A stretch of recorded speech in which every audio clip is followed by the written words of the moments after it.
아는 척 하지 마요. 사람들 앞에서는 조심 좀 해요. 재혼한 지 2달째 되던 날 남편이 집 앞 마트에서 제 앞을 막고 그렇게 말했습니다.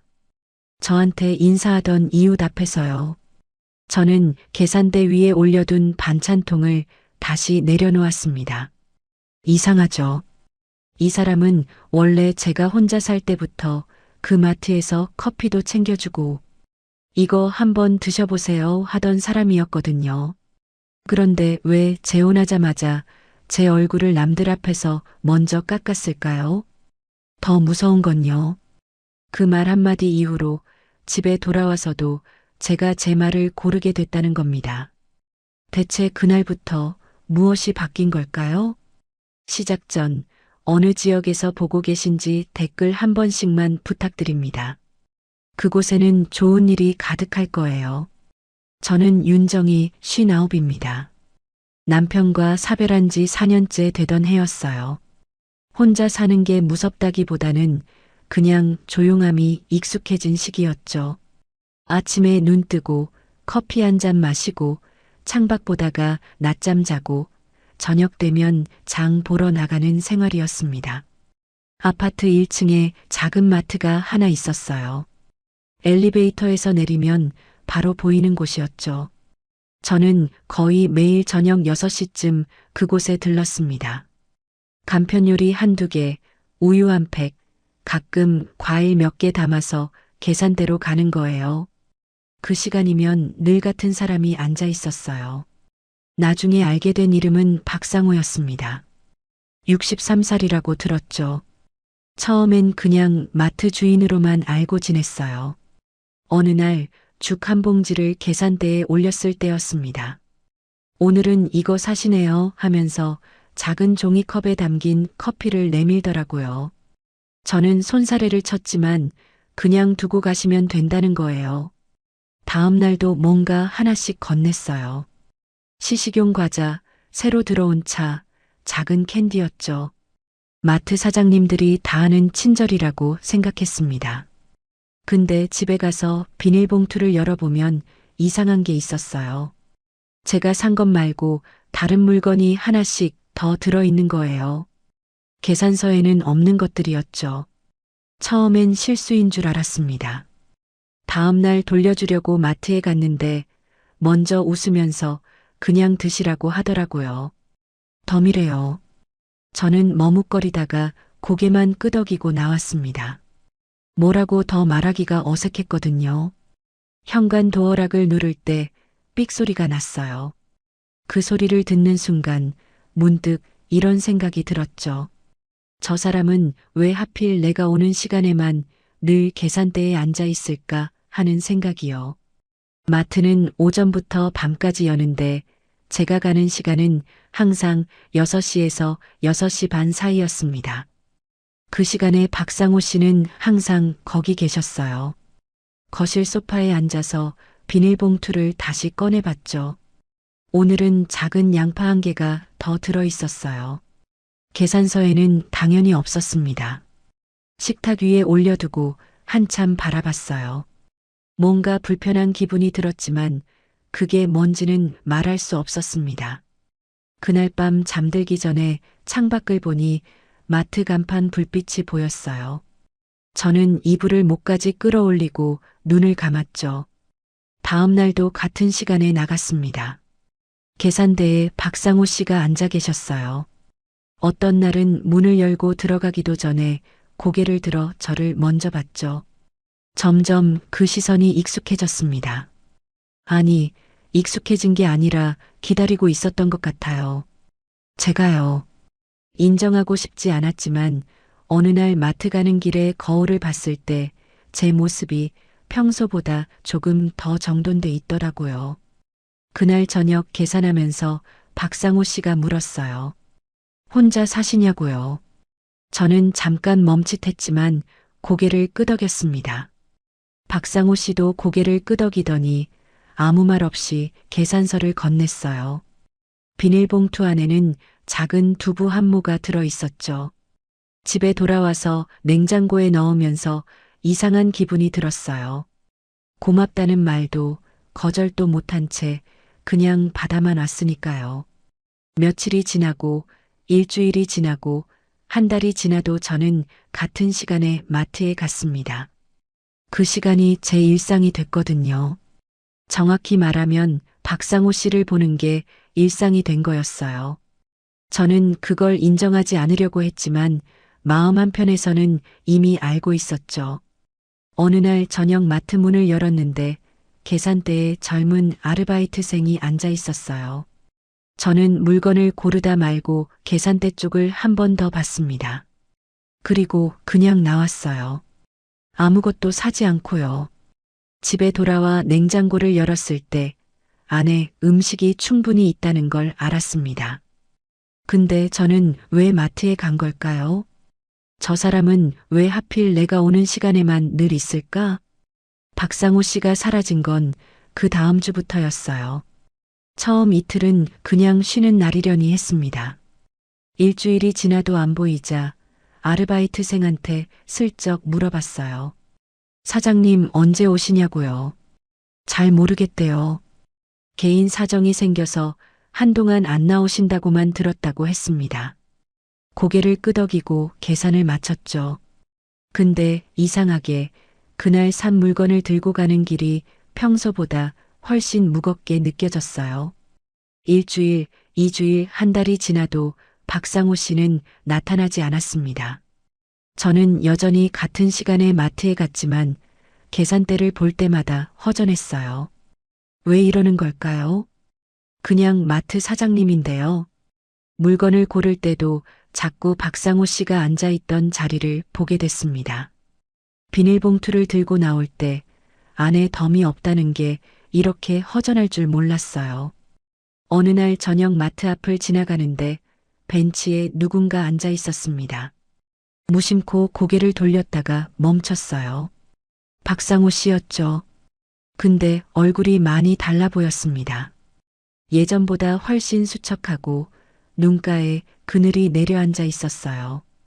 다가가야 할지 말아야 할지 잠깐 망설였죠. 근데 박상호 씨가 먼저 저를 봤고 저는 그냥 지나칠 수 없었습니다. 안녕하세요 라고 말하니까 고개를 들더라고요. 오랜만이라고 했어요. 옆에 앉아도 되냐고 물었고 조용히 고개를 끄덕였습니다. 잠깐 아무 말 없이 앉아 있다가 편의점에 가서 따뜻한 캔커피 2개를 사왔어요.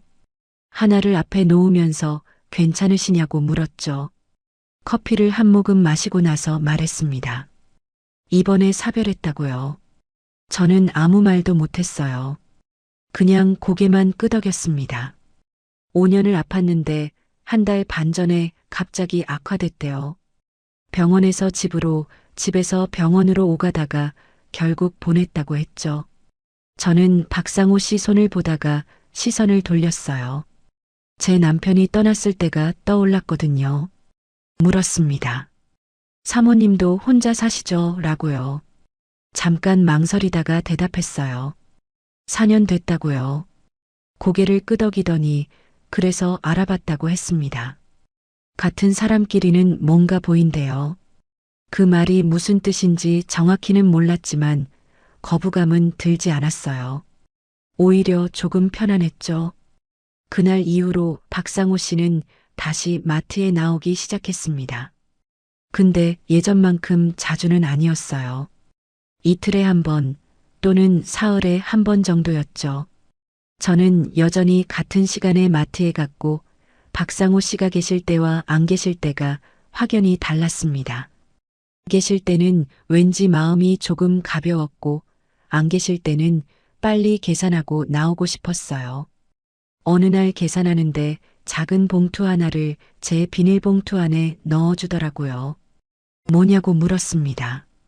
상품권이라고 했어요. 마트에서 쓸 수 있는 거래요. 그냥 감사한 마음에 드리고 싶었대요. 손사래를 쳤습니다. 이건 받을 수 없다고요. 근데 조용히 말했어요. 그냥 받으세요 라고요. 말 걸어주셔서 고마웠다고요. 더 이상 거절할 수 없었습니다.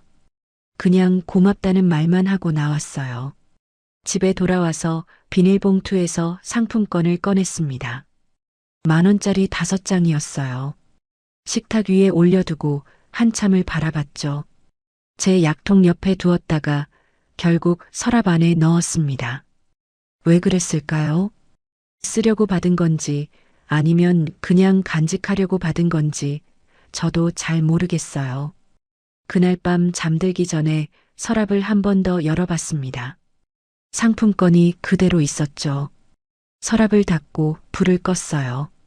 다음 날 마트에 가는 길에 제 걸음이 평소보다 조금 빨랐습니다. 문을 열고 들어갔을 때 박상호 씨가 계산대에 앉아 계신 걸 보고 안도했어요.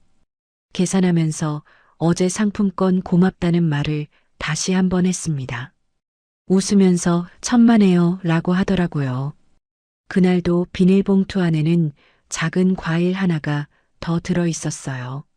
집에 돌아와서 그 과일을 씻으면서 이상한 기분이 들었습니다. 이 사람은 왜 저한테 이렇게 잘해주는 걸까요? 내가 왜 이 사람 일에 이렇게 마음이 쓰일까? 그로부터 보름쯤 지났을 때 저는 강아지를 한 마리 입양했습니다. 딸아이가 권유했어요. 엄마 혼자 계시기 답답하실 것 같다고 작은 강아지 한 마리 키워보라고 하더라고요. 처음엔 귀찮을 것 같았죠. 먹이고 씻기고 산책시키는 게 부담스러웠습니다. 근데 막상 데려와 보니 집안 공기가 달라졌어요.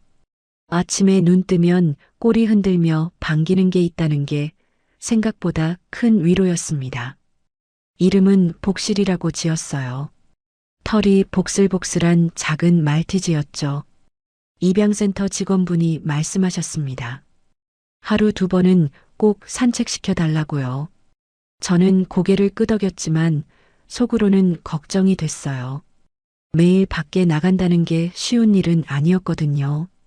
근데 복실이가 현관문 앞에서 앉아서 저를 보면 그냥 목줄을 챙기게 되더라고요. 산책은 주로 저녁 7시쯤 나갔습니다. 장 보고 돌아와서 저녁 먹고 설거지 마치면 딱 그 시간이었어요. 집에서 나와 엘리베이터를 타고 내려가면 아파트 뒤편에 작은 공원이 있었습니다. 그곳까지 걸어서 3분 정도 걸렸죠. 공원 안에는 나무 사이로 난 산책로가 있었어요. 한 바퀴 도는데 15분쯤 걸리는 길이었습니다.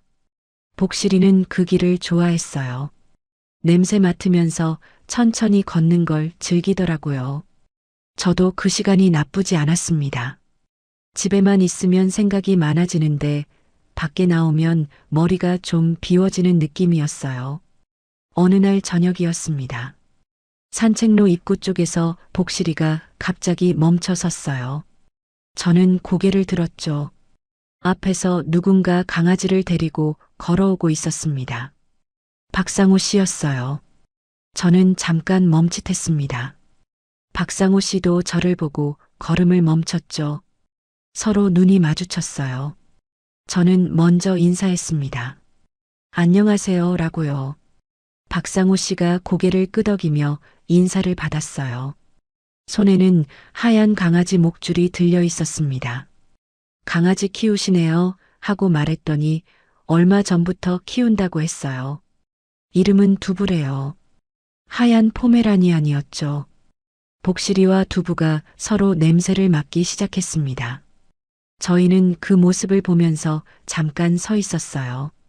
박상호 씨가 물었습니다. 보통 몇 시쯤 산책 나오시냐고요. 저는 7시쯤이라고 했어요. 박상호 씨가 고개를 끄덕이더니 자기도 이 시간이 딱 좋다고 했습니다.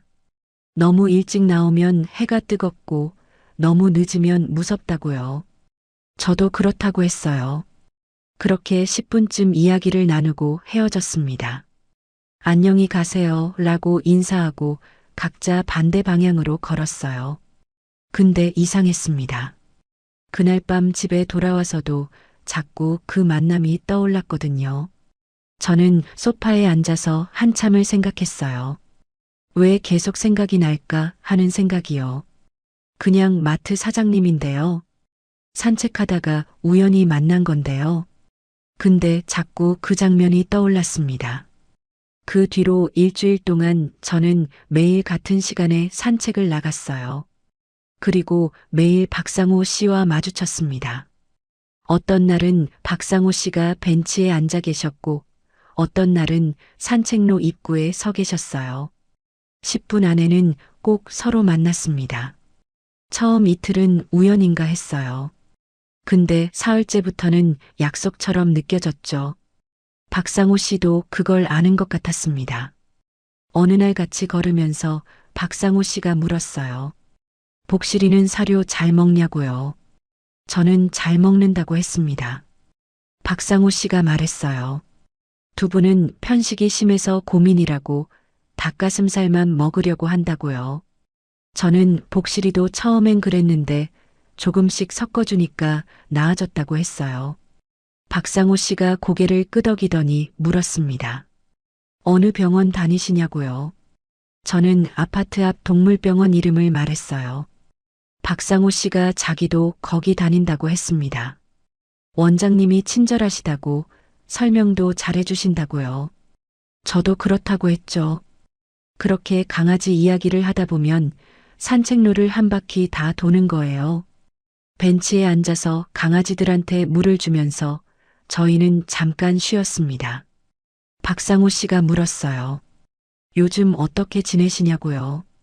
저는 그냥 하루하루 지낸다고 했습니다. 박상호 씨도 그렇다고 했어요. 혼자 사는 게 쉽지 않지만 강아지가 있으니까 조금 낫다고요. 저도 고개를 끄덕였습니다. 그날 헤어질 때 박상호 씨가 말했어요. 내일도 이 시간에 나오시면 같이 걸어도 될까요? 라고요. 저는 잠깐 망설였습니다. 근데 좋다고 했어요. 박상호 씨가 웃으면서 고맙다고 했습니다. 집에 돌아와서 현관문을 닫고 저는 거울을 봤어요. 제 얼굴이 조금 밝아 보였습니다. 그날 밤 잠들기 전에 생각했어요. 이게 우연일까 아니면 우리가 서로 시간을 맞춘 걸까 하는 생각이요. 근데 한 가지는 확실했습니다. 그 시간이 기다려진다는 거요. 며칠 뒤 비가 내렸습니다. 아침부터 비가 내렸고 저녁까지 그치지 않았어요. 저는 산책을 쉴까 했는데 복실이가 현관문 앞에서 계속 서성이더라고요. 결국 우산을 챙겨서 나갔습니다. 엘리베이터 안에서 생각했어요. 오늘은 박상호 씨가 안 나왔겠지 하는 생각이요. 근데 공원에 도착했을 때 박상호 씨가 우산을 들고 서 계셨습니다. 저를 보더니 웃었어요. 저도 웃으면서 인사했습니다. 비 오는데도 나오셨네요 하고요. 박상호 씨가 말했어요. 혹시나 해서 나왔다고요. 저는 그 말에 가슴이 뛰는 걸 느꼈습니다. 혹시나 해서요. 그 말은 저를 기다렸다는 말 아닌가요? 그날은 산책로가 젖어 있어서 천천히 걸었습니다. 복실이와 두부가 무릉덩이를 피해 다니는 모습이 귀여웠어요. 박상호 씨가 말했습니다. 강아지 키우니까 규칙적으로 살게 되는 것 같다고요. 저도 그렇다고 했어요. 예전엔 하루 종일 집에만 있었는데 이제는 이 시간만큼은 꼭 나온다고요. 박상호 씨가 웃더라고요. 저도요 라고 했습니다. 그리고 조용히 덧붙였어요. 요즘 이 시간이 제일 좋다고요. 저는 박상호 씨를 봤습니다. 박상호 씨도 저를 보고 있었어요. 그 순간 저는 알았습니다. 우리가 서로를 기다리고 있다는 걸요. 산책을 마치고 공원을 나올 때였습니다. 박상호 씨가 물었어요. 집 앞까지 데려다 드릴까요? 라고요. 저는 괜찮다고 했습니다. 바로 근처라서요. 근데 박상호 씨가 그냥 같이 가자고 했어요. 자기도 그쪽 방향이라고요. 그렇게 저희는 함께 걸었습니다. 우산을 쓰고 강아지 목줄을 잡고 나란히 걸었어요. 빗소리가 들렸습니다. 발소리도 들렸고요. 박상호 씨가 조용히 말했어요. 매일 이렇게 걸을 수 있으면 좋겠다고요. 저는 아무 말도 못했습니다. 근데 고개는 끄덕이고 있었어요. 아파트 입구에 도착했을 때 저는 고맙다고 인사했습니다. 박상호 씨가 천만에요 라고 했어요. 그리고 말했습니다. 내일도 같은 시간에요 라고요. 저는 웃으면서 고개를 끄덕였어요. 그날 밤 저는 침대에 누워서 천장을 봤습니다. 휴대폰 화면에 시간이 떠 있었어요. 밤 11시였습니다. 저는 생각했어요. 이 우연이 정말 우연일까 하는 생각이요. 아니면 제가 기대하고 있는 걸까요? 박상호 씨가 재혼 이야기를 꺼낸 건 그로부터 한 달쯤 뒤였습니다. 산책을 마치고 벤치에 앉았을 때였어요. 평소처럼 조용히 앉아 있다가 박상호 씨가 말을 꺼냈습니다. 혼자 사는 게 쉽지 않다고요. 저도 고개를 끄덕였어요.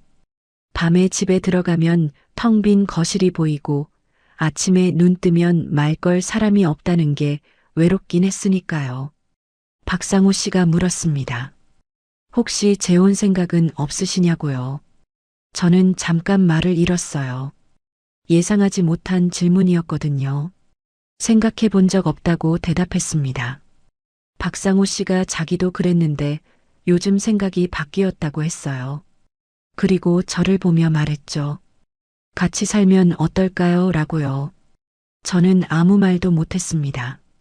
그냥 복실히 목줄만 만지작거렸어요. 박상호 씨가 말을 이었습니다. 서로 외롭지 않게 기대면서 살 수 있지 않겠냐고요.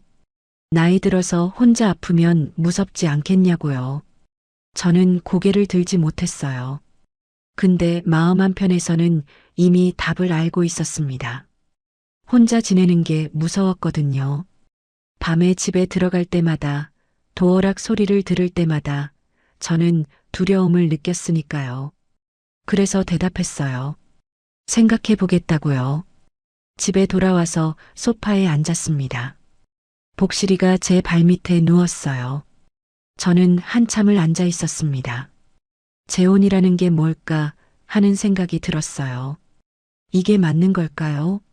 아니면 제가 너무 외로워서 잘못 판단하는 걸까요? 밤마다 생각했습니다. 혼자 늙어가는 게 무서워요. 아프면 어떡하죠? 쓰러지면 누가 알까요? 근데 결혼하면 괜찮을까요? 박상호 씨는 어떤 사람일까요? 겉모습만 본 거 아닐까요? 일주일 내내 그 생각뿐이었어요. 밥 먹을 때도 설거지할 때도 잠들기 전에도요. 딸한테 전화했습니다. 딸은 잠깐 침묵하더니 말했어요. 엄마가 외로우시면 재혼하는 것도 나쁘지 않다고요. 근데 조심하라고 했습니다. 무슨 뜻이냐고 물었더니 그냥 사람을 잘 봐야 한다고 했어요. 저는 박상호 씨를 몇 달 동안 봐왔다고 했습니다. 딸은 더 이상 말하지 않았죠.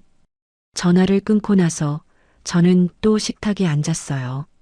창밖을 보면서 생각했습니다. 정말 괜찮을까요? 아니면 제가 뭔가 놓치고 있는 걸까요? 일주일째 되던 날 밤 저는 결심했습니다. 혼자 사는 게 더 무서웠거든요. 다음 날 박상호 씨한테 전화했습니다. 좋다고 했어요. 박상호 씨가 기뻐하는 목소리로 고맙다고 했습니다. 사흘 뒤 저희는 동사무소에 갔습니다. 동사무소는 사람들로 붐볐습니다. 출생신고하러 온 젊은 부부, 전입신고하러 온 가족들이 보였어요. 상담 창구에 앉았을 때 직원분이 서류를 꺼내며 말했습니다. 혼인신고서는 이렇게 작성하시고 증인 2분 서명 받으셔야 한다고요. 주민등록증 지참하시고 가족관계 증명서도 필요하다고요. 저는 고개를 끄덕이면서 들었지만 귀에 잘 안 들어왔어요. 직원분 입만 움직이는 게 보였습니다. 옆에서 박상호 씨가 알겠다고 대답했어요. 서류를 받아서 작성하는데 손이 떨렸습니다. 성명, 주민등록번호, 주소를 적는데 글씨가 삐뚤빼뚤했어요.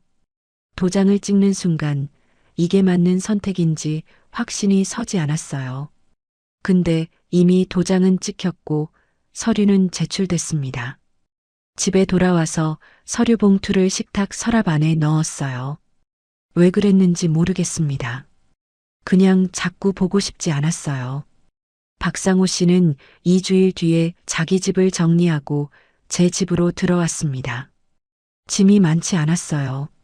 큰 가방 2개, 옷 몇 벌, 책 서너 권, 그리고 두부용품들이었죠. 저는 옷장 한쪽을 비워뒀습니다. 박상호 씨가 옷을 정리하는 동안 저는 부엌에서 저녁을 준비했어요. 그날 저녁 식탁에 마주 앉았을 때 이상한 기분이 들었어요. 이 사람이 이제 매일 저 자리에 앉는다는 거요. 저녁을 차렸습니다. 된장찌개, 계란말이, 나물 몇 가지요. 박상호 씨가 맛있다고 했어요. 저는 고맙다고 했습니다. 근데 말이 이어지지 않았어요. 젓가락 소리만 들렸습니다. 설거지를 하는데 박상호 씨가 거실에서 텔레비전을 켰어요. 뉴스 소리가 들렸습니다. 저는 설거지를 마치고 거실로 갔습니다. 박상호 씨 옆에 앉았어요. 텔레비전을 보는데 내용이 하나도 안 들어왔습니다. 그날 밤 잠자리에 누웠을 때 옆에 누군가 있다는 게 낯설었어요. 박상호 씨 숨소리가 들렸습니다. 저는 눈을 감았지만 잠이 오지 않았습니다. 첫날 밤 저는 잠을 거의 못 잤어요. 이틀째, 사흘째도 비슷했습니다. 나흘째 되던 날부터 뭔가 달라지기 시작했어요. 처음 느낀 건 말투였습니다. 박상호 씨가 저한테 반말을 쓰기 시작한 겁니다. 밥 먹었어? 라고 묻더라고요. 처음엔 그냥 편해진 거라고 생각했어요. 부부니까 반말해도 괜찮다고 생각했습니다. 근데 며칠 지나면서 말투가 점점 짧아지고 거칠어졌어요. 어느 날 저녁 장을 보고 늦게 들어왔습니다. 마트에 사람이 많아서 계산줄이 길었거든요. 박상호 씨가 물었어요. 왜 이렇게 늦어? 저는 마트에 사람이 많았다고 했습니다. 박상호 씨가 한숨을 쉬었어요. 미리 나가지 그랬어. 또 어느 날은 복실이 산책을 데리고 나갔다 왔는데 박상호 씨가 물었습니다. 두부는 왜 안 데리고 갔어? 저는 두부가 자고 있어서 그랬다고 했어요. 박상호 씨가 말했습니다. 같이 데리고 나가야지. 그렇게 따로따로 하면 언제 다 해? 저는 당황스러웠지만 대응하는 법을 몰랐어요. 그냥 죄송하다고 했습니다. 재혼한 지 3주일쯤 됐을 때였어요. 아침에 박상호 씨가 출근 준비를 하는데 와이셔츠가 구겨져 있다고 했습니다. 저는 다림질을 안 한 걸 깜빡했던 거예요. 박상호 씨가 한숨을 쉬더라고요. 이런 것도 신경 써야 하는 거 아니야 라고 했습니다. 저는 빨리 다림질을 했어요. 손이 떨려서 한 번 데었지만 아프다는 말은 안 했습니다. 재혼한 지 2달째 되던 날이었습니다. 저는 평소처럼 집 앞 마트에 장을 보러 갔어요. 계산대에서 물건을 올리고 있는데 위층에 사는 이웃분이 다가왔습니다. 안녕하세요. 요즘 어떻게 지내세요? 하고 말을 거셨어요. 저는 웃으면서 대답하려고 했습니다. 그때였어요. 갑자기 박상호 씨가 제 옆에 나타나더니 제 앞을 막아섰습니다. 그리고 낮은 목소리로 말했어요. 아는 척하지 마요. 사람들 앞에서는 조심 좀 해요. 저는 순간 얼어붙었습니다. 계산대 위에 올려둔 반찬통을 다시 내려놓았어요. 손끝이 떨렸거든요. 이웃분은 어색하게 웃으면서 그냥 지나갔습니다. 계산을 마치고 마트를 나왔습니다. 박상호 씨는 먼저 앞서 걸어갔어요. 저는 뒤에서 천천히 따라갔습니다. 비닐봉투를 든 손이 떨렸어요. 아파트 입구까지 가는 동안 한마디도 하지 않았습니다. 엘리베이터를 탔습니다. 거울에 비친 제 얼굴이 창백했어요. 집 현관문을 열고 들어갔을 때 눈물이 날 것 같았습니다. 근데 참았어요. 박상호 씨는 거실로 가서 소파에 앉았습니다. 텔레비전을 켰어요. 저는 부엌으로 가서 비닐봉투에서 물건을 꺼냈습니다. 손이 계속 떨렸어요. 반찬통 하나를 떨어뜨릴 뻔했습니다. 냉장고 문을 열고 한참을 서 있었어요. 무엇을 넣으려고 했는지 기억이 안 났습니다. 왜 그랬을까요? 이 사람은 원래 제가 혼자 살 때 마트에서 커피도 챙겨주고 친절하게 대해주던 사람이었거든요. 근데 왜 결혼하자마자 제 얼굴을 남들 앞에서 먼저 깎았을까요? 더 무서운 건 그날 이후였습니다. 집에서도 저는 제 말을 고르게 됐어요. 뭘 말하기 전에 한 번 더 생각하게 됐습니다. 혹시 또 뭐라고 하지 않을까 하는 두려움이 생긴 거예요. 어느 날 저녁 설거지를 하다가 접시 하나를 싱크대에 부딪혔습니다. 큰 소리는 아니었어요. 근데 거실에서 박상호 씨가 말했습니다. 왜 그렇게 덜렁대? 저는 반사적으로 사과했어요. 죄송해요 라고요. 왜 그랬을까요? 제가 뭘 잘못한 것도 아닌데요. 근데 제 입은 이미 사과를 하고 있었습니다. 그날 밤 잠들기 전에 천장을 봤어요. 박상호 씨는 벌써 코를 골며 자고 있었습니다. 저는 조용히 생각했어요. 왜 밖에서부터 나를 깎을까 하는 생각이요. 집에선 더 심해지면 어떡하지? 그날 밤부터 저는 잠을 제대로 자지 못했습니다. 박상호 씨는 옆에서 코를 골며 잤지만 저는 천장만 바라봤어요. 새벽 3시, 4시까지 눈을 뜨고 있었습니다. 저는 점점 말이 없어졌어요. 아침에 밥상을 차려도 저녁에 설거지를 해도 그냥 조용히 했습니다. 박상호 씨는 그런 저를 보면서 아무 말도 하지 않았어요. 오히려 편해 보이더라고요. 며칠을 그렇게 보내다가 어느 날 새벽 저는 작은 가방을 꺼냈습니다. 옷장을 조용히 열고 속옷 몇 벌을 챙겼어요. 약통도 넣었습니다. 복실이 간식도 챙겼어요. 많이 넣지는 않았습니다. 그냥 하루 이틀 정도 필요한 것들만요. 도망이라는 말은 떠올리지 않았어요. 그냥 잠깐 쉬고 싶다고 스스로를 속였습니다. 박상호 씨가 잠든 걸 확인하고 저는 조용히 현관문을 열었어요. 복실이 목줄을 잡고 가방을 들고 천천히 나왔습니다. 새벽 5시였어요. 복도는 조용했습니다. 형광등 소리만 희미하게 들렸어요. 엘리베이터를 타고 내려가면서 거울에 비친 제 얼굴을 봤습니다. 눈이 푹 꺼져 있었어요.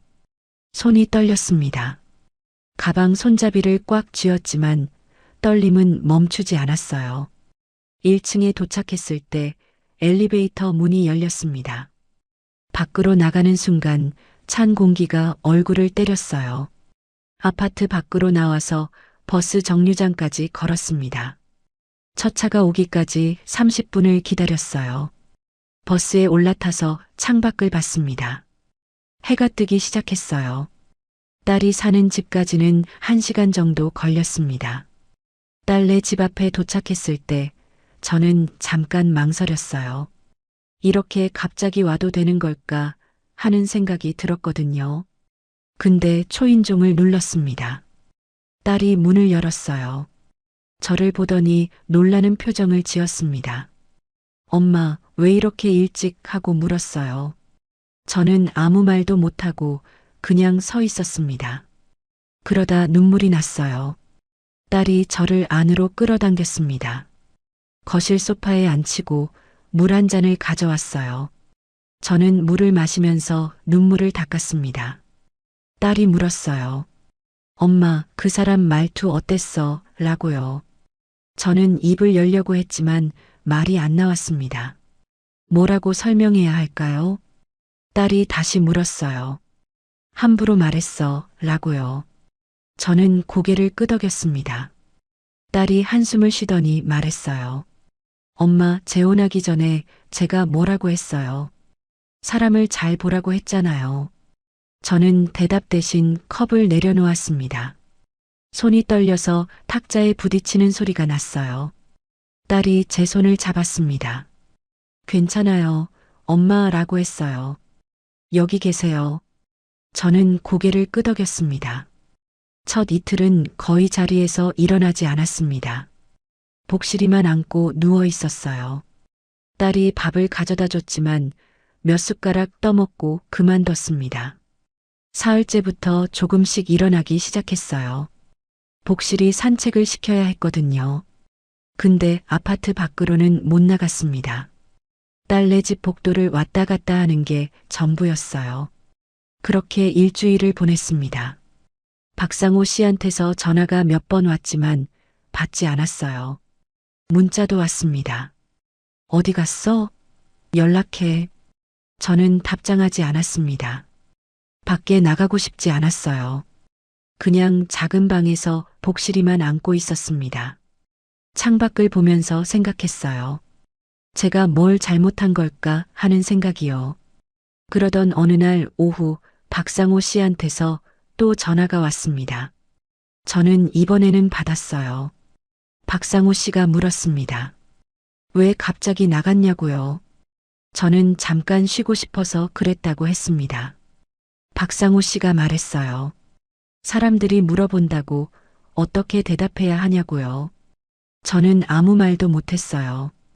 박상호 씨가 한숨을 쉬더니 전화를 끊었습니다.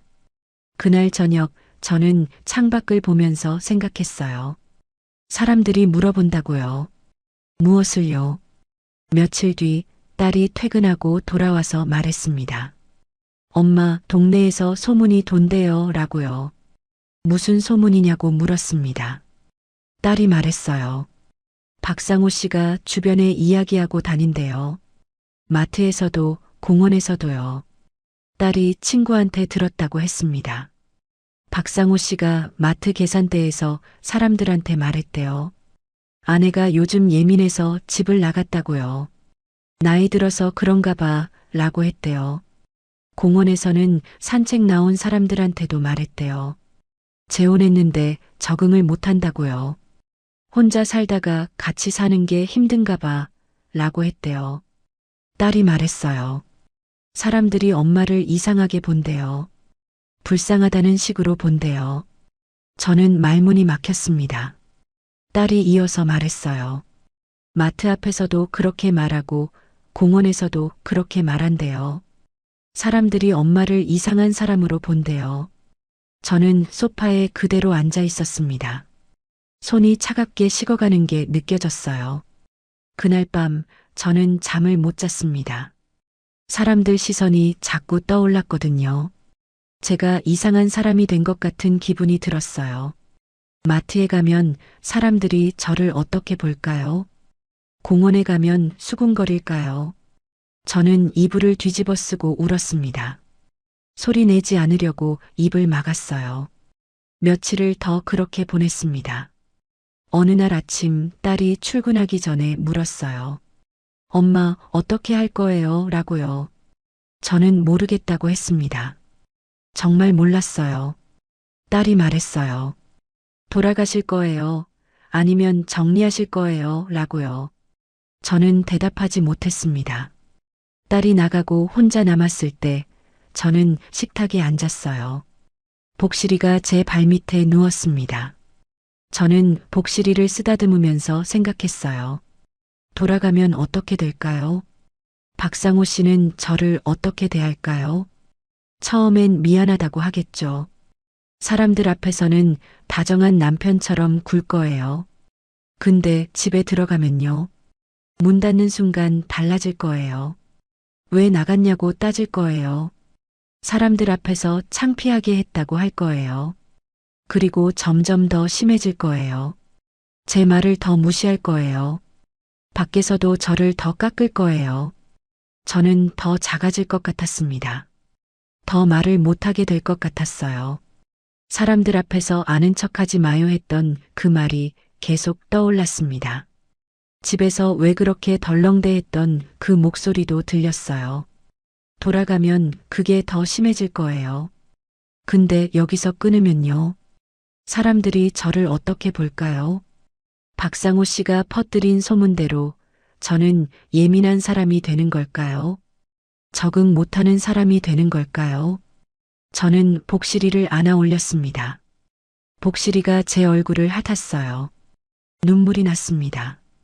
내가 돌아가면 더 작아질까 아니면 여기서 끊어야 할까?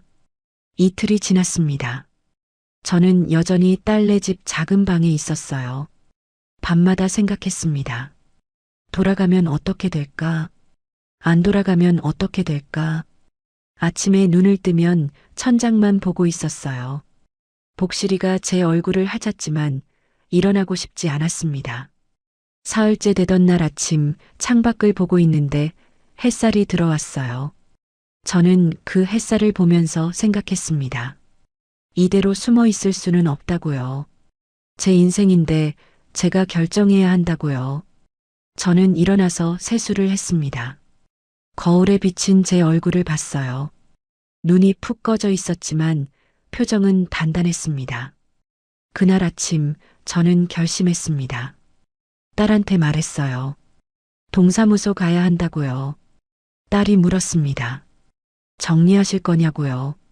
저는 고개를 끄덕였어요. 딸이 같이 가겠다고 했지만 저는 혼자 가겠다고 했습니다. 이건 제가 해야 하는 일이었거든요. 동사무소까지 버스를 타고 갔어요.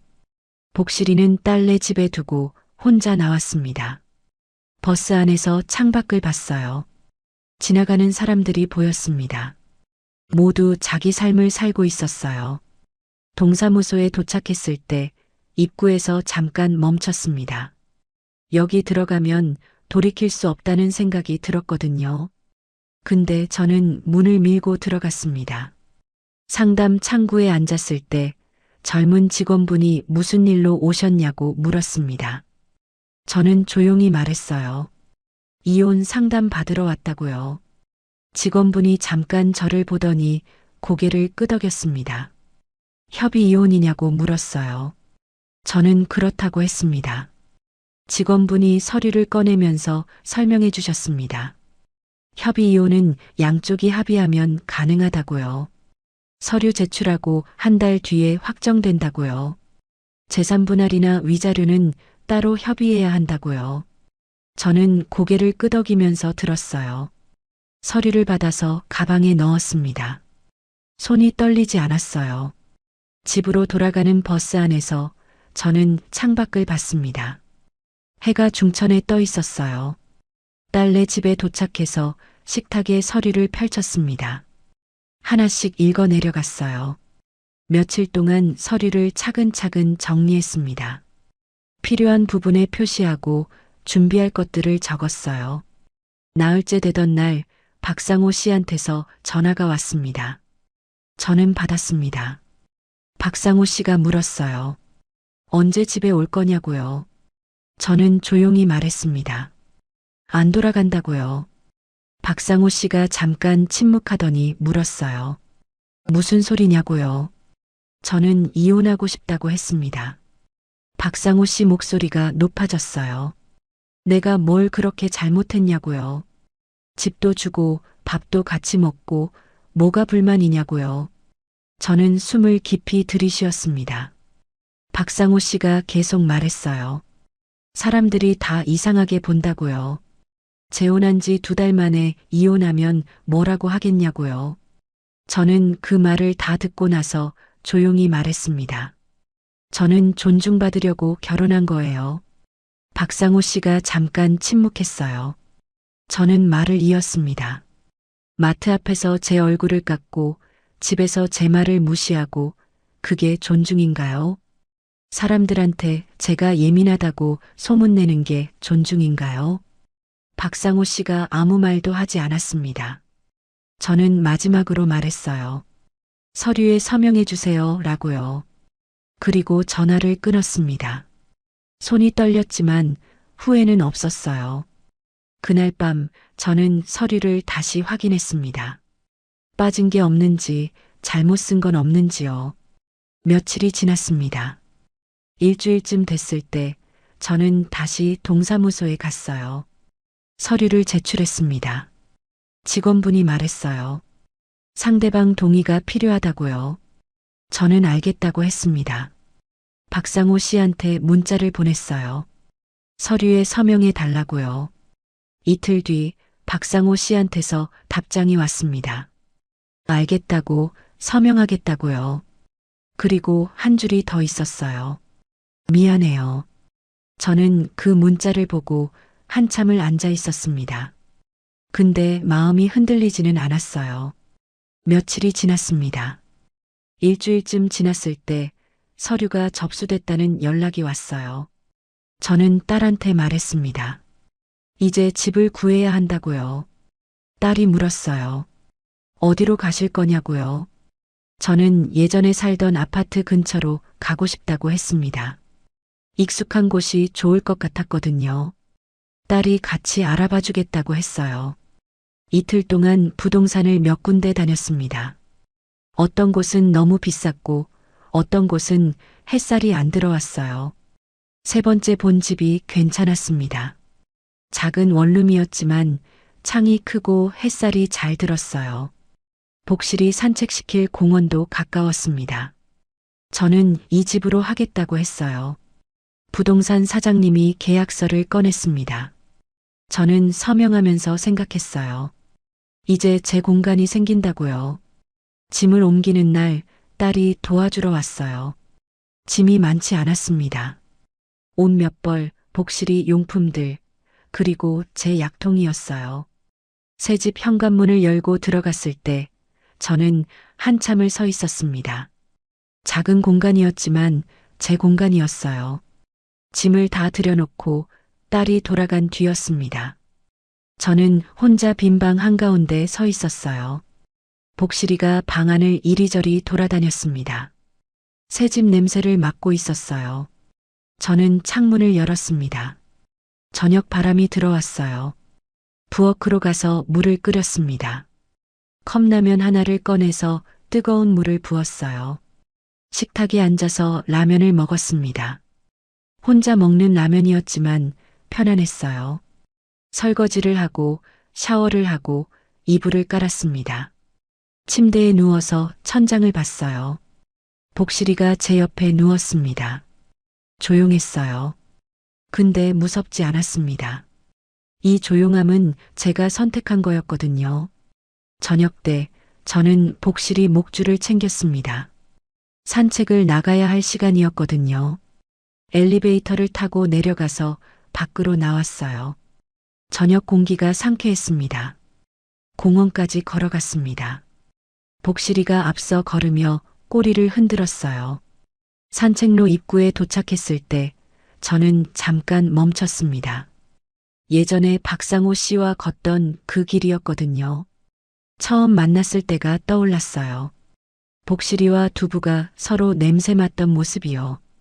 비 오는 날 우산 쓰고 같이 걸었던 것도요.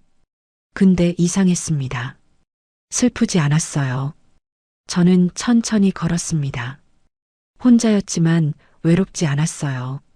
오히려 발걸음이 가벼웠습니다. 제 속도로 걸을 수 있었거든요. 복실이가 걸음을 멈추면 저도 멈췄고 복실이가 냄새 맡으면 저도 기다렸어요. 누가 뭐라고 하는 사람이 없었습니다. 산책로를 한 바퀴 돌고 벤치에 앉았어요. 복실이한테 물을 주면서 저는 하늘을 봤습니다. 해가 지고 있었어요. 집으로 돌아가는 길에 저는 걸음을 멈추지 않았습니다. 현관문 앞에서 도어락을 눌렀어요. 삑 소리가 났습니다. 그 소리가 이제는 무섭지 않았어요. 거실에 들어가서 불을 켰습니다. 작은 공간이었지만 제 공간이었어요. 소파에 앉아서 창밖을 봤습니다. 복실이가 제 발밑에 누웠어요. 저는 복실이 머리를 쓰다듬으면서 생각했습니다.